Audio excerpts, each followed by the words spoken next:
I'm with Sara Cibin from the Terra Sancta Museum here in Jerusalem. Now, you're the project manager of this museum. Has it been a lot of work to develop this and get this ready? Yes, of course, of course. It has been a hard work and a very also fulfilling one because we achieved great results, I think.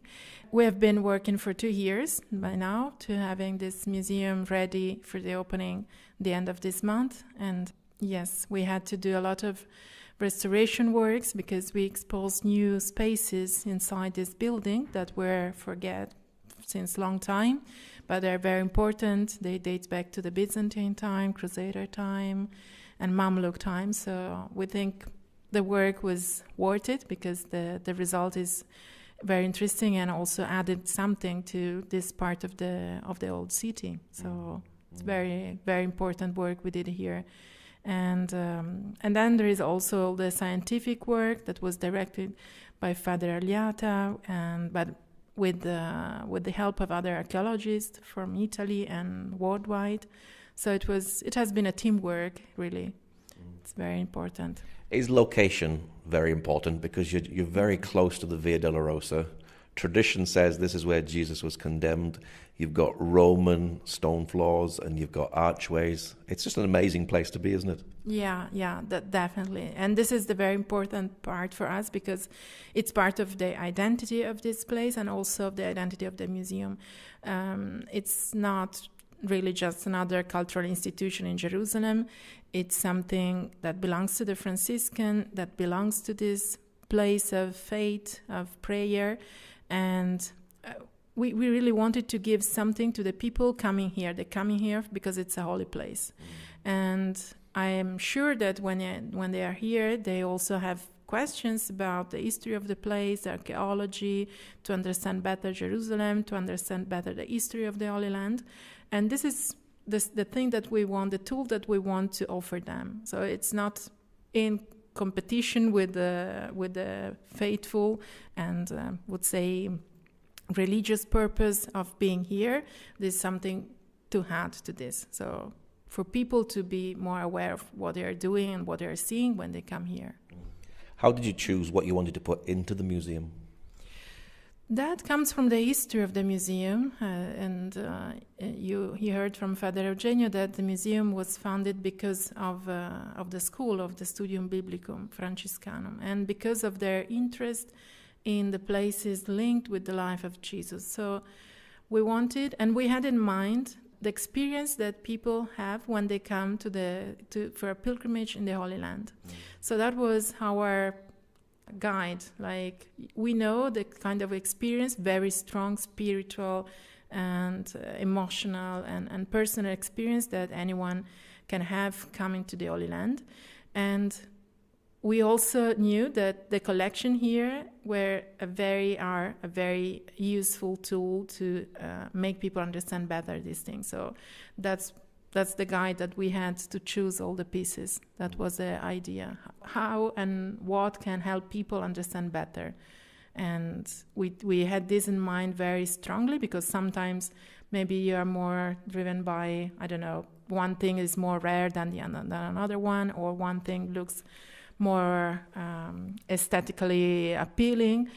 But if it was not helpful to the understanding, we decided better not to put this. Better keep with what we think it will be very important for the people to see, to understand. Is the museum itself multimedia? We live in a day and age where youth and children particularly can concentrate for 2 minutes. Can they concentrate and go through all of this and really be attracted to what's there?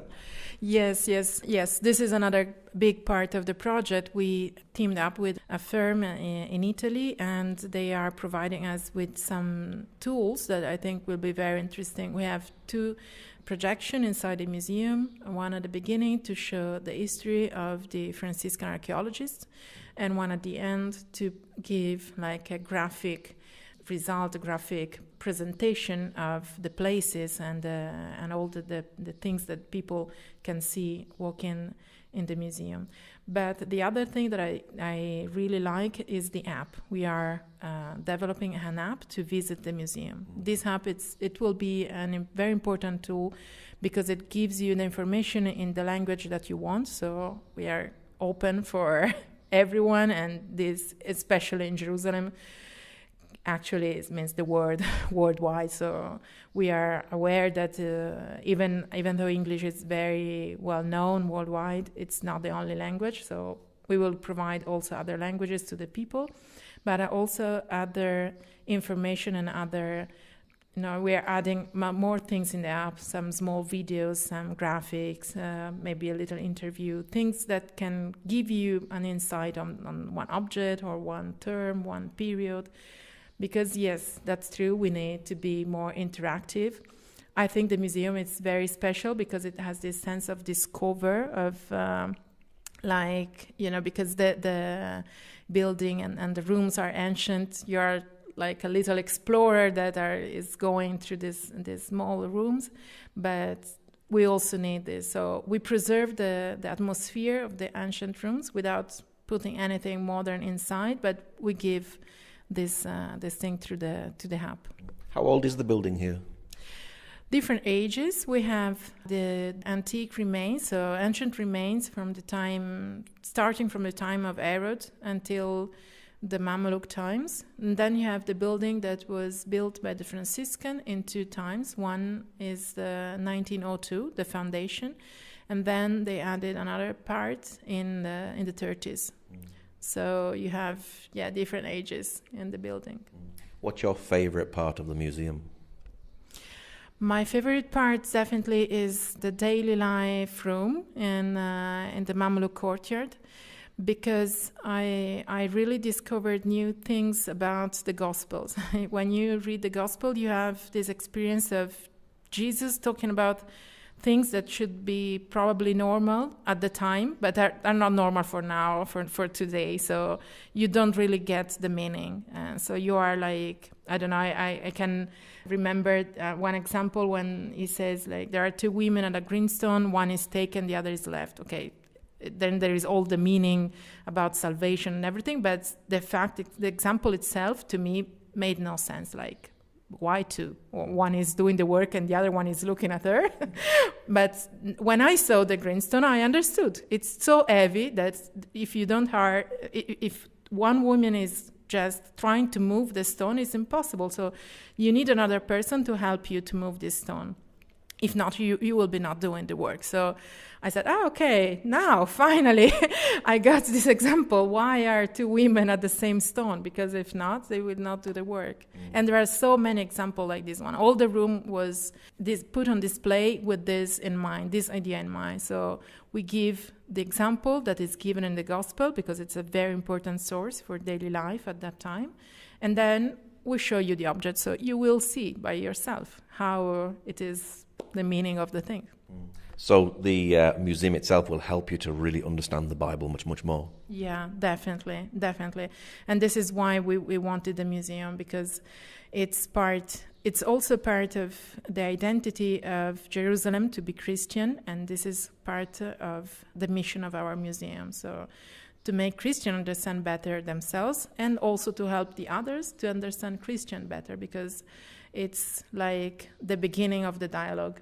To meet the other, you need to be aware of who you have in front. So this is the mission of this museum. How long have you been planning the second phase of the museum?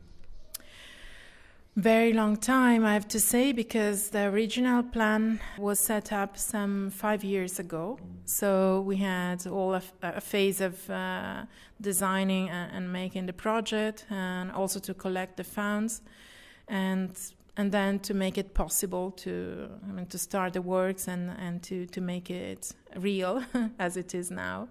So it's a long project, and still we have at least 2 years more to work to finish. So this is the biblical times that you don't have to rush.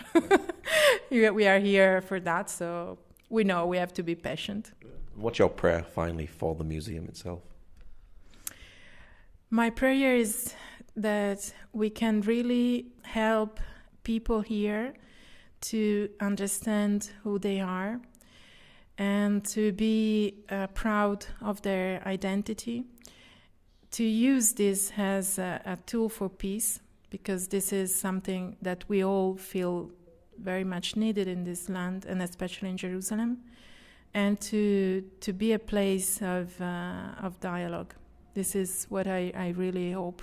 And I can see that already beginning. We had a lot of children, for example, from local schools, Muslim children. They were very happy to be here. They felt that they were welcome, and they also they discovered something new for them. Like, we can be inside a church with the spirit of being part of this. You don't have to become a Christian. You have to you can be a friend for us, and this is what we want. Okay, Sara, thank you very much. To you. Thank you.